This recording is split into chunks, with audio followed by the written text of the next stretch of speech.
When I was a senior in high school, I was diagnosed with multiple sclerosis. And that changed my life forever, mostly due to a new symptom called brain fog. With brain fog, it sometimes feels like my skull is too big for my brain and it's about to explode. And having symptoms like this can make it hard to play video games. For example, I love Baldur's Gate 3, but I can't play it because of how much it overwhelms me. I found games can make brain fog so much worse, but they can also make it better. So here are 10 games that don't hurt my brain to play, and they might not hurt yours either. Real quick, I'm going to preface two things. First, I'm not going to include any Nintendo games. I could easily do 20 of those in this list, and I think I will save those for another video. So if you'd like to see me do that, consider liking and subscribing. Second, I am not a doctor, just someone who lives with this disease, so take everything with a grain of salt. Okay, thanks, bye. At number 10, we have Bear and Breakfast. Bear and Breakfast is a management and simulation game where you are a bear running a bed and breakfast. The intro is quite wordy, but once you get into the loop, it starts to take shape. This game is great if you're looking for a chill experience of fixing up and creating a community. Out of all the games on this list, I've played this one the least and would love to come back and play it some more. This game gets a I will come back for you out of 10. The next game may deviate from where you may think I am going. At number 9, we have The Coin Game. The Coin Game is a surrealist, liminal, and somewhat eerie experience where you get to play all the arcade games you want to earn tickets and exchange them for prizes and have fun. It's not like a retro-style arcade, but more of a child casino. Think Dave & Buster's or Chuck E. Cheese. With creepy robot friends. This game is as difficult as you want it to be. You can play just the games, enjoy a limitless arcade experience, or play the survival mode. The games feel just like they do in real life, and prizes you get are very similar. I even sometimes enjoy the survival mode because you get to do odd jobs like deliver pizzas to explore the world and earn money so you can feed yourself and play games. And you know what? I enjoy hanging out with these creepy robots and playing these games as much as I want without spending any real money. When I first played it, I kinda got addicted to these coin pusher games. This game gets a child casino out of 10. Okay, I can't think of a clever transition, so next game. At number 8, we have PowerWash Simulator. I have wanted to play this game for so long, so I picked up the demo for this video and I loved it. In PowerWash Simulator, you just clean houses and objects with a power washer. It's satisfying and massages my brain. I love that you can be strategic or somewhat random, and ultimately it doesn't matter. I enjoy being able to just turn off my loud thoughts and drift through this experience. And it gives me so much joy to see this time lapse at the end. It tickles my fancy. Sometimes fatigue can get pretty bad, and it's nice to accomplish something and see your mental hard work represented and have your fancy tickled. Now, I only played the free demo and it was way longer than I expected, like 1.5 hours. So if you think you'd be interested, feel free to give it a try. This game gets a I will be buying this out of 10. The next game might be a confusing choice. At number 7, we have Undertale, with a caveat. Undertale has the potential to be one of the most stressful, intense, and cripplingly difficult experiences in gaming. If you aren't familiar with the game, it has 3 endings / playstyles, which is why it comes with a caveat. To make the game relaxing, you need to not kill any enemies and make friends with everyone you come across. The better a person you are in this game, the easier and more fulfilling it is, and I absolutely love that. If you show mercy and kindness to the world around you, they show it back to you. But at its core, it is a story of mercy and love. In this game, it hurts to see the people around you suffer, and you can alleviate that. And as you do, the grind is removed and you can appreciate the simple yet beautiful world around you. This game gets a pacifist out of 10. Next game. Number 6 is Stardew frickin' Valley.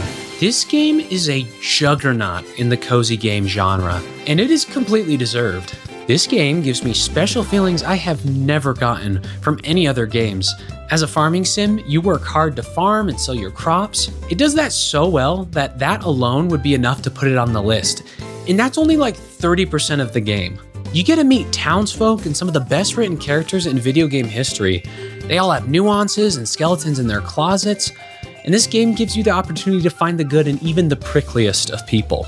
In my first playthrough, I was a bit of a romantic and married Penny, and it was one of the most deeply special gaming moments to me, and that's crazy that a bunch of pixels got me to feel that.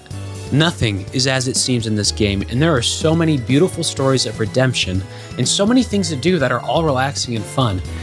You've got fishing, mining, dating hot guy Elliot, farming, feeding chickens. Oh, and farming.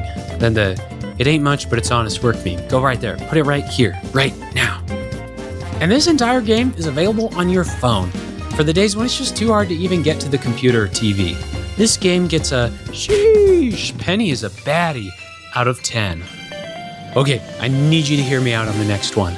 My number 5 pick is 20 Minutes Till Dawn. This is an action shooter. How could it be relaxing? I don't really know. It just is. I like Vampire Survivors, but it's a little too much at times. This takes that and simplifies it into monochrome, gorgeous pixel art. Just turn off the ominous music and appreciate the ASMR sound design and float away into this world. It's just so simple and relaxing to clear the screen. It's just so simple and relaxing to clear the screen of all the enemies. Each build and characters have so many different possibilities. Like this time, I was going for a really cool lightning build. And I failed. Womp womp. Nice job, team. I used to love action games, and now they exhaust me. And this game scratches that itch, allowing me to play a game that reminds me of the ones I used to play in a different life.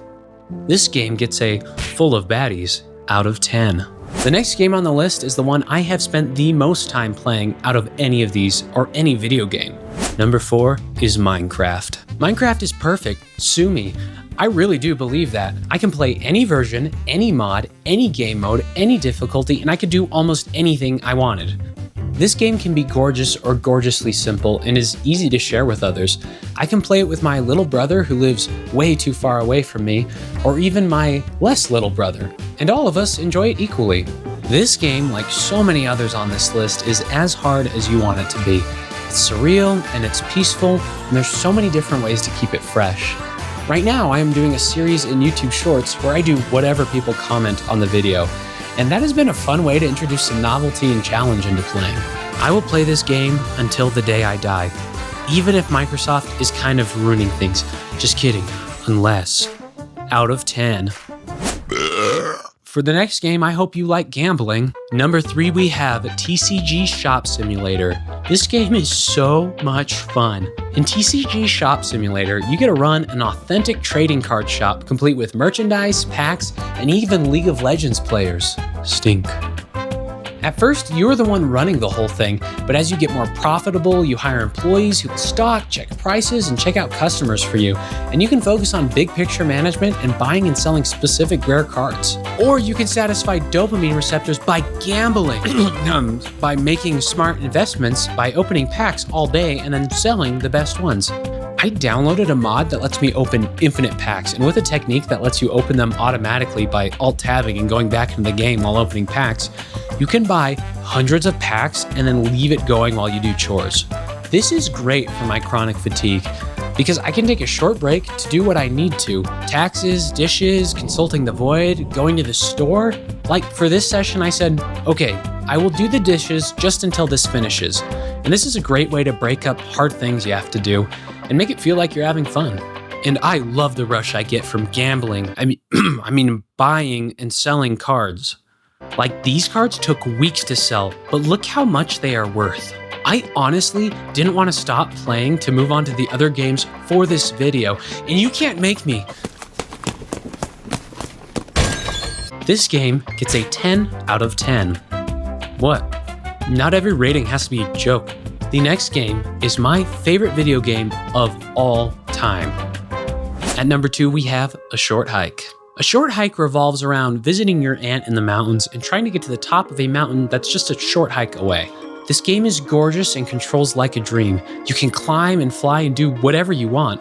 There are so many different characters to get to know and so many different things to do. Its inspiration from Animal Crossing and Zelda are very present, and I love that. This game is not very challenging, and it is as long as you want it to be. The first time I played it, I spent 4 hours doing as much as I possibly could, but for this video, I beat it in 50 minutes. I will not spoil specifics of what happens at the top of the mountain, but the flight home lets you reflect on all the kind people you met and all the people you helped. And there's fishing! This game is perfect, and I could play it in full any day of the week. If you want a game that has low stakes but lets you just have a moment to hold dear, then this is it. This game gets a big warm hug out of 10. Now I'm going to get a bit personal on the next one. Number 1 is Peggle. As I graduated high school and went to college, I was dealing with this new illness and new symptoms, and I was honestly very depressed. I was a music major who wasn't good enough at music. I couldn't practice enough because of the intense pressure in my head, so I wasn't getting better fast enough, and that only made the stress worse. Then a bald man named Doug played a little game called Peggle. I watched this specific video, no joke, every day after class.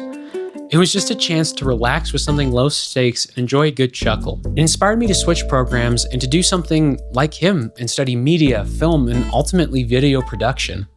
Thank you, Doug. This game is the best. You get to shoot a ball and play pachinko and a variety of puzzles. It is simple, early 2000s video game fun that is relaxing and makes me so happy. I could pick it up and play it any day.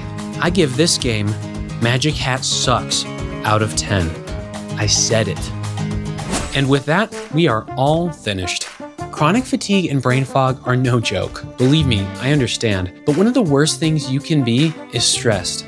When you are feeling these symptoms, it can be tempting to resort to doom scrolling on social media, but that's not going to make you feel any better.